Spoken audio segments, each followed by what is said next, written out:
So, you know, he was dumber than dumb. Was he on drugs?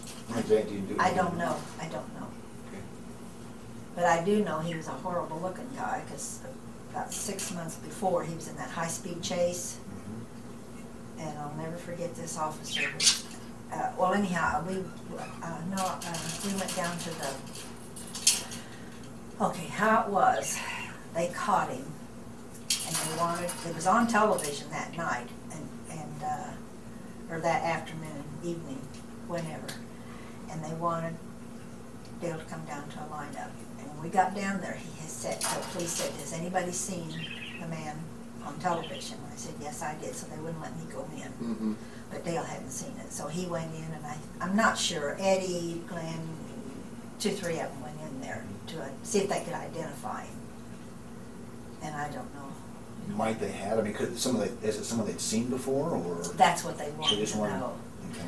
And I don't know, I can't remember that. I don't think so. I don't think so. He hadn't lived here very long. He was living in California. He was on parole out there. They let him come back to Kansas because his father was a minister. And what better father could you have than a minister? And then about 6 weeks before he killed John Massoud, he was in a high-speed chase, and I don't know what he did, but he was going good, what, 100 miles an hour? It's in the paper there.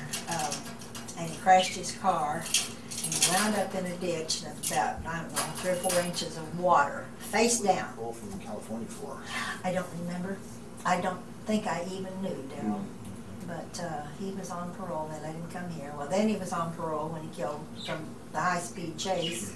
He killed John Massoud. Wasn't there another time he was on parole, or just later that he was on parole and did something? Oh, well, he was on parole twice. At this time? In the 90s when they let him out. Another time. This would be another yes, parole. He'd been in prison, what, Robbie, 25 years? Something like that, yeah. And the church people went together, wanted him out. They thought he'd been in prison long enough, 25 years is a long time, but he was given 2 life sentences without the possibility of parole. I'll never forget it. That's what he was given, because we didn't have the death penalty. And guess what? 15 years later, he's up for parole. Well, we fought it tooth and nail. Then something happened in Topeka in the parole board, and they lost records. They moved him around. They didn't know who. They let him out. So, and getting back to the congregation, they got together. I don't know how many of them went down there in behalf of his father. They got him out. He was out 8 months, I think, approximately 8 months. He was sent back to prison. I'm not sure what he did. I heard it was burglary, but I don't take that. They let him out again. I think it was 95. He was out 5 weeks. They put him up.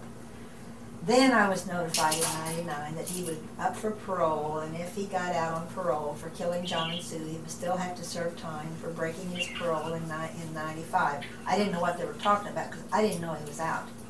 I know in the 90s, starting in around 91, because it was 87 the last time we went down there,